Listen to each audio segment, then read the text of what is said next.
Iloilo City, a gem nestled in the heart of the Philippines, known as the City of Love. Iloilo City beckoned with its warm hospitality, pictures and landscapes, and a vibrant culture that pulses through its streets. From its rich history to its modern charm, this city has something to offer to everyone.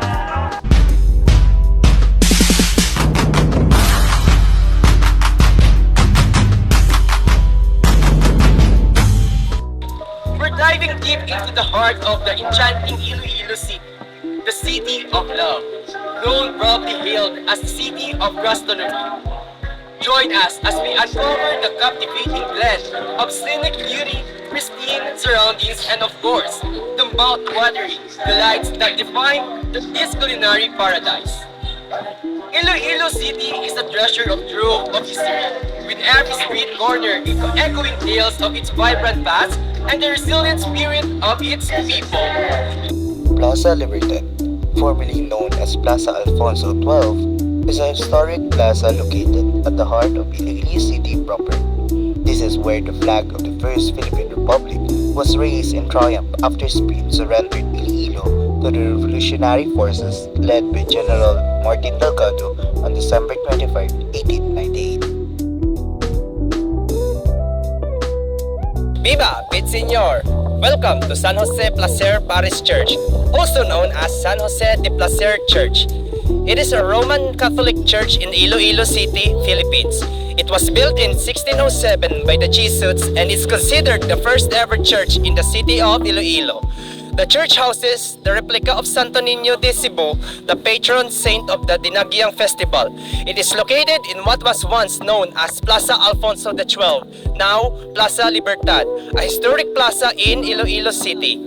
The first church in Iloilo City, whose name back then was La Punta, was erected by the Jesuits in 1607, primarily as a support for the military in the area.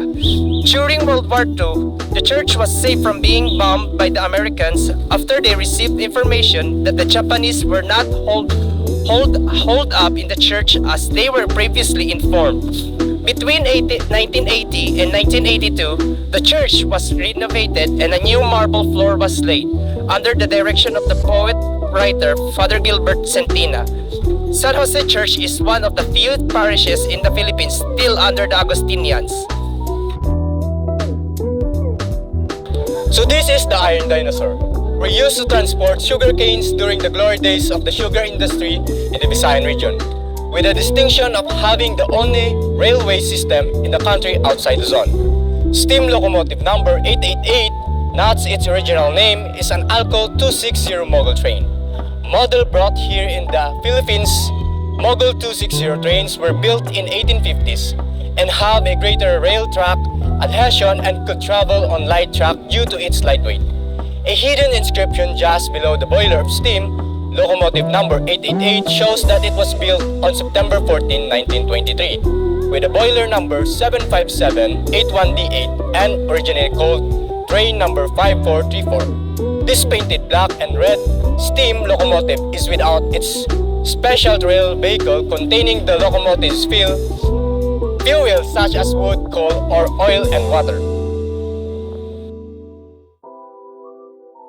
Rizal statue in Plaza Libertad in Iloilo City. This is the site where Governor General Diego de los Reyes surrendered to the Filipino revolutionary troops under General Martin Delgado on Christmas of 1898, the ending of 333-100-year-old Spanish rule in the Philippines.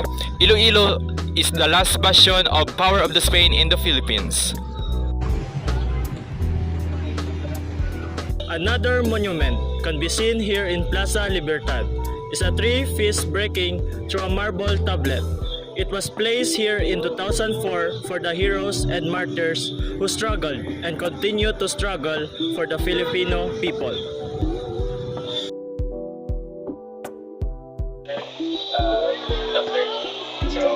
Mapag kami about sa historical place na Rizal. So, how has the history of this place contributed to the development of the local areas? Well, as a barangay official of a barangay Zamora Morellesa, kung saan ang Plaza Libertad is located, under sa among history, Plaza Libertad really plays a significant role sa pag-improve kag sa pag-develop sang aton nga syudad. Number one, Plaza Libertad is the center sa aton nga government diri sa syudad sa Iloilo, where the Iloilo City Hall is located, the San Jose Parish Church, which is the birthplace of the Nagyang Festival, and sa unang nga tiyempo, way back in 1800s, Plaza Libertad is the center where the most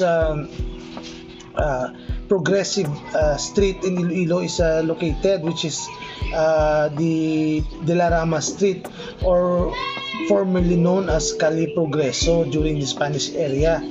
The Calle Progreso is where the merchants from Europe and Chinese businessmen are conducting their daily